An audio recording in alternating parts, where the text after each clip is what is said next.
techniques traditionnelles de fumage de poisson, les dangers pour l'environnement. On s'y intéresse tout juste après avoir suivi ce reportage. Nous avons les bonnes dames. Il y a certaines qui conservent dans les glaciers, qui vendent aux détaillants. Donc il y a les bonnes dames aussi, il y a d'autres qui font le fumage. Dans le lot, Dame Francisca, fumeuse et vendeuse de poissons de mer, une activité dont elle a hérité de sa mère.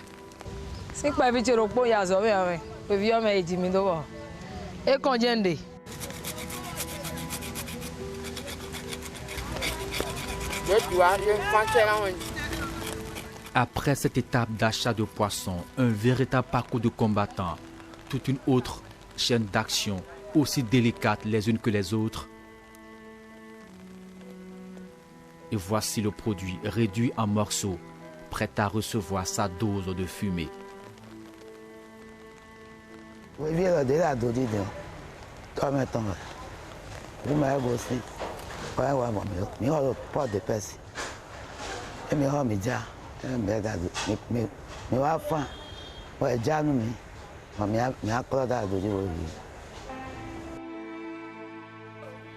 Au moins 3 heures de fumage pour rendre secs ces poissons au moyen de ces foyers de fabrication artisanale.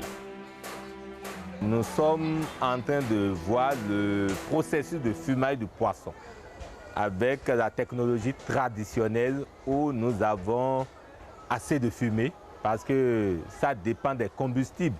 Ici, ils utilisent du bois et des sciures de bois, bien sûr, issus de la menuiserie, ce qui provoque une combustion incomplète et ça libère une fumée noirâtre. C'est une technique de fumage qui libère les hydrocarbures aromatiques polycycliques, des composés chimiques organiques dérivés du benzène, présents comme sous-produits du brûlage de divers combustibles, y compris la biomasse. Quand je pense que beaucoup adorent le poisson fumé, est-ce à dire qu'il y a un risque pour la santé, pour l'environnement? Ne vous inquiétez pas, vous aurez la réponse sur ce plateau avec Cécile Roudet et son invité. Cécile Roudet, bonsoir. Bonsoir, Agnat Bello. Merci d'être avec nous. Merci à vous. J'espère que le choix de sujet, ce n'est pas pour nous décourager du poisson fumé. Non, c'est pour améliorer les choses. Merci bien. Pour notre bien-être. Merci. Alors, ce soir, à vos côtés, nous avons Edmond Sosoukwe. Vous êtes environnementaliste et un habitué de la rubrique Nature et Bien-être. Merci de nous revenir ce soir. Bonsoir, madame la journaliste.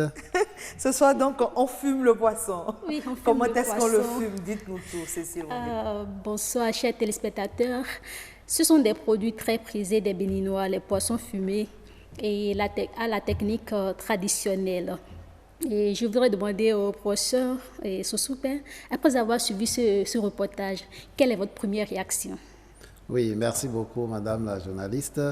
Vous savez, le choix de fumer le poisson n'est pas anodin. C'est une forme de conservation du produit. Un poisson fumé peut être conservé pendant plusieurs jours, alors que lorsqu'il reste frais, au bout de quelques heures, le processus de dégradation commence. Alors, il y a que dans notre habitude alimentaire, certaines personnes affectionnent mieux le poisson fumé, pour plusieurs raisons. L'une des raisons, c'est que dans le processus de fumage, la nature du combustible utilisé peut permettre d'aromatiser le poisson, peut rendre le poisson d'une saveur assez agréable. Et particulière. Et particulière. Donc, voyez-vous, donc ne serait-ce que ça, et ne serait-ce aussi que le poisson fumé perd déjà une bonne partie d'eau et un certain nombre de graisses. Les huiles de poisson sont perdues. Ça fait que la consommation du poisson fumé fait courir moins de risques aux consommateurs que le poisson frais. Voyez-vous, parce que les huiles sont dangereuses pour la santé. Donc voilà autant de raisons pour lesquelles on aime le poisson fumé. Mais le fumage du poisson est un processus qui nécessite, disons, 2 ou 3 éléments. Oui. Il y a le foyer pour fumer, il y a le combustible et il y a le dispositif sur lequel on doit étaler les produits à fumer. Donc, lorsqu'on prend ces 3 éléments, le risque commence à venir lorsque on rentre dans le fonctionnement de chacun de ces éléments. D'accord. Alors, pourquoi Prenons le foyer. Le foyer tel que c'est utilisé, ce qu'on a vu là maintenant, ce sont les demi-tonneaux coupés. Alors, c'est l'une des techniques ou l'un des foyers les plus répandus, non? Les plus répandus et les plus archaïques. D'accord. Oui, parce qu'en termes de rentabilité, en termes de performance, en termes d'efficacité, ces types de foyers sont vraiment des pertes d'énergie. Parce que la fumée qui sort devait être concentrée sur le produit à fumer. Mais vous avez vu, une bonne partie de cette fumée est perdue. C'est de l'énergie qui est perdue comme ça. C'est peut-être pour ça, je ne sais pas si L'Oréal peut nous permettre de revenir sur ces images. On a vu une dame qui a mis un carton pour couvrir le poisson. Est-ce que ça suffit? Oui, pour le carton pour couvrir, c'est vrai, c'est pour créer un réceptacle. Oui. Ça empêche la fumée de partir. Voilà, parce que le fumage, c'est le temps de contact, le temps de contact de la fumée avec le produit à fumer. C'est ça qui est recherché. Oui. Mais en dehors de cette façon de faire, il y a une bonne partie de la fumée qui est perdue. Et donc, le combustible qu'on a utilisé n'est pas, ne concentre pas toute sa fumée sur le produit à fumer. Or, le combustible, c'est le bois. Et le bois, où est-ce qu'on va le chercher? On va le chercher dans les forêts. Voyez-vous? Et c'est là l'une des raisons pour lesquelles cette façon de fumer a un impact négatif sur l'environnement. Expliquez-nous pourquoi cette technique a des impacts sur l'environnement. Oui, parce que le rendement est faible. Voyez-vous, la quantité de combustible qu'on utilise par rapport à l'effet de fumage que ça réalise, le rendement est faible. D'accord. En termes terre-à-terre, il faut brûler beaucoup plus de bois. Il faut brûler beaucoup plus de bois pour fumer une quantité modeste de poisson. Mais dans l'élément, on voyait des femmes mettre de carton pour fumer. Est-ce que c'est bon pour l'environnement? Parce que la fumée qui s'échappe, ça va dans l'air et l'eau qui est dans la zone à proximité. Et puis, l'être même, les femmes qui mènent cette activité, quel danger cela représente pour elles-mêmes? Oui, en mettant les cartons, c'est pour concentrer la fumée sur le produit à fumer. Oui. Ça, c'est normal. Ce n'est pas un problème. Mais ce qui est un problème, c'est qu'on n'arrive pas à concentrer toute la fumée sur le produit à fumer. Oui. Ça, c'est ce que j'appelle perte de rendement. Maintenant, cette fumée qui s'échappe et qui rentre dans les yeux de ces femmes, qui est inhalée par ces femmes, a un impact dangereux sur la santé. Parce que la rétine, pas la rétine, le cristallin, la partie optique de l'œil qui nous permet de voir, qui permet d'accommoder pour voir de près ou de se relâcher pour voir de loin, c'est parce que cet organe-là est plastique. Mais le contact fréquent ou permanent avec la fumée rend cet organe-là opaque. Ça lui fait perdre sa plasticité. Donc ça ne peut plus se déformer pour voir de près, ça ne peut plus reprendre sa forme lorsqu'on veut voir de loin. Donc déjà, risque de malvoyance. On ne va pas parler de cécité d'abord, mais de malvoyance et surtout de cataracte. Parce que quand le cristallin est sérieusement perturbé, quand il perd sa plasticité, il devient opaque, c'est la cataracte qui se met en place. Qu'est-ce qu'il faut faire? En dehors de ça... Avant qu'on en vienne justement aux propositions de solutions, vous avez dit que c'est l'une des méthodes avec laquelle il y a le plus de perte d'énergie. Est-ce que ça dit qu'il y a d'autres méthodes qui sont meilleures à celle-là? Bien sûr que oui. En fait, quand on veut fumer le poisson, on a 2 ou 3 manières. Oui. La première manière, c'est de faire le fumage à froid.